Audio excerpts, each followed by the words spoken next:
အင်္ဂလိပ်စာကို professional ဆန်ဆန်ကျွမ်းကျင်ပိုင်းနဲ့စွာပြောနိုင်တဲ့မြန်မာလူပညာရှင်၃ယောက်ဒီနေ့မှာတော့ကျမတို့မြန်မာလူပညာလောကမှာရှိတဲ့ထူးချွန်တဲ့လူပညာရှင်တွေကမှအင်္ဂလိပ်စကားရန်ကောင်းနေပြောရရင် international level မှာတောင်ရှင်းမောင်းတိုင်းနိုင်ငံ celebrity အကြောင်းကိုပြောပြပေးသွားမှာပါ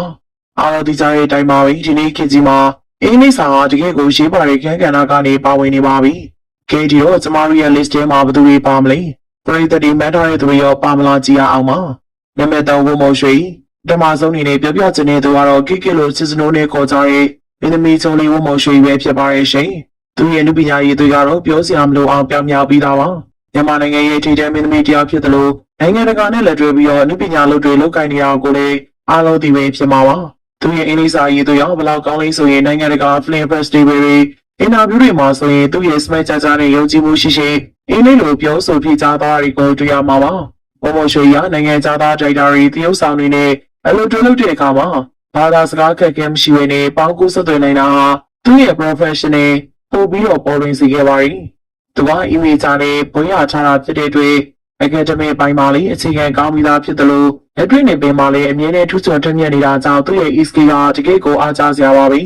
မြန်မာနေတို့ကေဒူတီယာတယောက်ကတော့မျိုးဆက်တွေထဲမှာအရေးချင်းရောရုပ်ရည်ရောပြည့်စုံပြီးပြည်သက်အားပေးမှုခိုင်မာရရှိထားတဲ့မင်းသားချုံနေတို့ပဲဖြစ်ပါရီဒီတို့ကငယ်စဉ်တွေက International School မှာပညာသင်ကြားခဲ့ရတာဖြစ်တဲ့အတွက်သူ့ရဲ့အင်္ဂလိပ်တန်ထွင် pronunciation ကစကားပြောတဲ့ flow က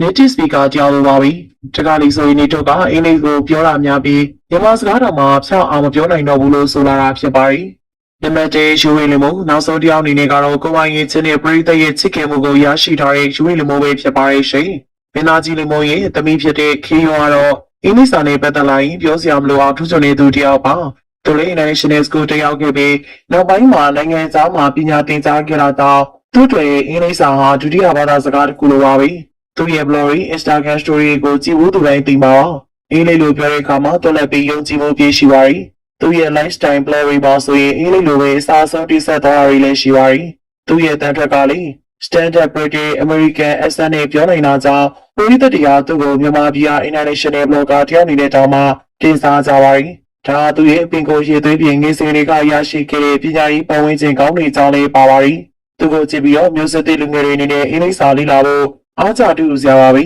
ဒီနေ့မှာတော့ကျွန်တော်တို့ကအင်္ဂလိပ်စာကိုကျမ်းကျင်ပိုင်းသားစွာပြောဆိုနိုင်တဲ့လူပညာရှင်၃ယောက်ဖြစ်တဲ့ဝမော်ရွှေနေထွန်းနဲ့ယူဝီလီမိုတို့အကြောင်းတွေကိုတင်ဆက်ပေးခဲ့တာဖြစ်ပါရီကြာပြီးအင်္ဂလိပ်စကားကိုကျမ်းကျင်စွာပြောနိုင်တဲ့အိုဆိုကန်တို့ဘဲအောင်ချေတို့နေကြီးဦးတို့လိုလူပညာရှင်ဆယ်လီတွေရှင်နေပါသည်ဒီ list ထဲမှာပါသေးတဲ့ပရိသတ်တွေသိထားတဲ့အခြား e-skill ကောင်းတဲ့လူပညာရှင်တွေရှိသေးရင်လည်း comment မှာပြောခဲ့ပေးပါအောင်ရှင်